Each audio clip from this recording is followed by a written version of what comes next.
লৈ আহিছে এটা বিগ ব্ৰেকিং নিউজ। কলিয়াবৰত গৰু চোৰলৈ নিশা আৰক্ষীৰ গুলী। নিশা গৰু চোৰৰ AS01FR5730 নম্বৰৰ গাড়ীখন কলিয়াবৰ আৰক্ষীয়ে পিছে খেদি যাওঁতে আৰক্ষীৰ গাড়ীক খুন্দিয়াই পলায়নৰ চেষ্টা কৰোঁতে আৰক্ষীয়ে 2 ৰাউণ্ড গুলী নিক্ষেপ কৰি গাড়ীখনৰ লগতে 4টাকৈ গৰু জব্দ কৰিবলৈ সক্ষম হয়। নিশাৰ ঘটনাত কলিয়াবৰ আৰক্ষী নিবেশৰ ASI জয়ন্ত বৰা আৰু লেন্সনেক পবিত্ৰ ভূঞা আঘাতপ্ৰাপ্ত হয়।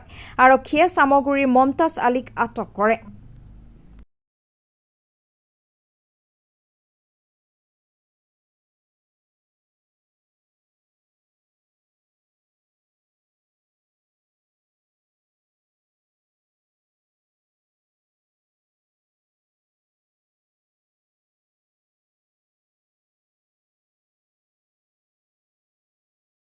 চোৰা কলিয়াবৰৰ পৰা চুৰি কৰি কিনে খেদি আহিছে, পুলিচৰ গাড়ীও মানে ভাল দি হৈছে আৰু চোৰক খেদি লৈ আহি কিনে আমাৰ গাড়ীৰ ওচৰতে ধৰিছে চোৰখনক।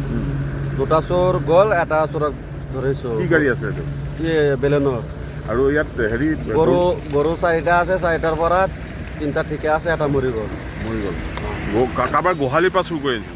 বেলেগৰ গোহালিৰ পৰাই চুৰি কৰি লৈ আহিছে এইবিলাক। তাৰপিছত আৰক্ষীয়ে পিছে খেদি আহিছিল? আৰক্ষী আহিছে, 2টা আৰক্ষী গাড়ী আহিছে। আপোনালোকে সহায় কৰিছে? আমালোকে সহায় কৰিছোঁ, আমাৰ গাড়ীৰ কাৰণে ধৰিব পাৰিছে। আমাৰ ড্ৰাইভাৰজনক ইয়াত ঘুচি মাৰিছিল, তথাপিও ড্ৰাইভাৰ এৰি দিয়া নাই, ধৰিছে চোৰটোৱে। চামগুৰি সত্ৰত মোৰ 2জনী গৰু আজি ৰাতি লৈ গুচি গৈছে। ঘৰৰ পৰা নিছে? ঘৰৰ পৰা নিছে, গোহালি তলা কাটি মানে পুলি কাটি লৈ গুচি গৈছে। কিন্তু মই আহিছোঁ ইয়ালৈ, থানালৈ আহিছোঁ, ছাৰহঁতৰ সৈতে কথা পাতিছোঁ। তাত গৰু 2জনী আছে, গৰু কেইটামান আছে, মই চাওঁগৈ তাত চিনাক্ত হয় যদি মই ছাৰক সুধি ক'ম আৰু।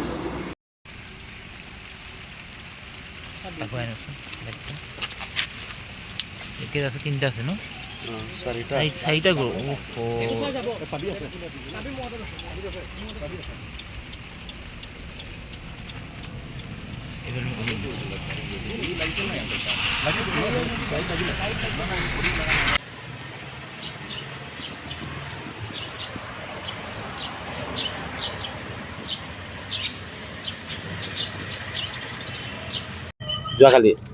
যোৱাকালি ৰাতি মানে কি আছিলে, আপোনাৰ প্ৰায় 3:15-20 এনেকুৱা টাইমত আৰু আমাৰ গাড়ীখন এতিয়া পেট্ৰলিং মাৰি আছিলে। তাৰপিছত ইফালৰ পৰা আহিছিলে আমাৰ গাড়ীখন একচুৱেলি কলিয়াবৰ তিনিআলিৰ পৰা। তেতিয়া মানে এখন গাড়ী মানে ইফালৰ পৰা গৈছে, আপোনাৰ ফ্ৰণ্ট যিখন আমি মানে কি কৈছোঁ কৰা হৈছে, জব্দ কৰা হৈছে, সেই গাড়ীখন ইফালৰ পৰা যাওঁতে মানে অলপ আমাৰ ছাছপেক্ট হ'ল যে গাড়ীখন কিবা আছে। তো তেতিয়া অলপ মানে আমাৰ গাড়ীখন যিহেতু শ্ল' আহি আছিলে, বহুত শ্ল' আহি আছিলে, তো তেতিয়া আমি দেখিলোঁ যে তাতে গৰু আছে।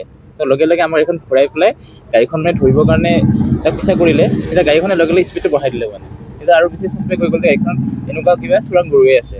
তাৰপিছত লগে আমি যেতিয়া বিচাৰ আৰু মানে গাড়ীখন চিধা গুচি গ'ল। ইফালে যাব খুজিছিলে প্ৰথমতে, আপোনাৰ আমবাগান চাইড হৈ গ'লে চাগে, কিন্তু তাত নগৈ গাড়ীখনে ইফালে গুচি গ'ল, মিছা চাইডত গুচি গ'ল। তেতিয়া লগে আমি আমাৰ মিছা আৰক্ষীকো খবৰ দিয়া হ'ল যে গাড়ীখন এনেকৈ গৈছে, কৰিব লাগে। আমি অলৰেডি গৈ আছোঁ, আপোনালোকে মানে ওলাই দিব, ৰাস্তাত থাকি দিব, সেনেকৈ ক'লোঁ।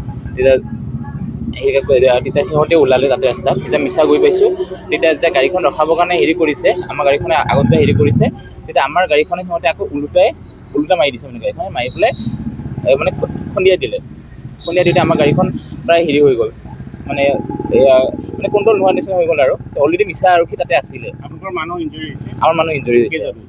আমাৰ এনে ইঞ্জুৰি হিচাপে 2জন হৈছে, এজন অলপ কম, মানে এনে 3জনো হৈছে, কিন্তু 2জন বেছি হৈছে। ASI জয়ন্ত বৰা আছিলে, কালি নাইট পেট্ৰলিং গাইড তেখেতে আছিলে, তেখেতে অলপ বেছিকৈ ইঞ্জুৰি হৈছে আৰু বাকী 2জন পবিত্ৰ তেখেত এতিয়া তেজপুৰ আছে, তেজপুৰ ৰেফাৰ কৰিছে। আমি জখলাবন্ধাত তাত চিফ্ট কৰিছিলোঁ। আমি যেতিয়া আমাক খবৰ দিলে, আমি লগে গ'লোঁ, গৈ পেলাই আমি যিখিনি গৰু আছিলে আৰু গাড়ী গোটেইখিনি আমি জব্দ কৰিলোঁ। গৰু মৰিছে নেকি? গৰু এটা ঢুকাইছে। নাই গুলি চলাব লগা হৈছিল। মানে কি হৈছে, যেতিয়া অলৰেডি সিহঁতে আমাক এটেক কৰাৰ নিচিনা কৰিছে আৰু তেতিয়াতো আমাৰ উপায় নাই, আমি কিবা এটা গাড়ীখন ৰখাবই লাগিব যেনেকৈ নহওক, যিহেতু অলৰেডি ইয়াতে ইমান বেছি গৰু চুৰি হৈ আছে। তো লাষ্টত মানে উপায়বিহীন হৈ গৈছোঁ আৰু উপায়বিহীন হৈ আমি আকৌ তাত গুলি চলাই পিছত গাড়ীখন এনেকৈ ৰখাই তাৰে এজন মানুহে আমি পালোঁ। অলৰেডি 3জন আছিলে চোৰ, কিন্তু 2জন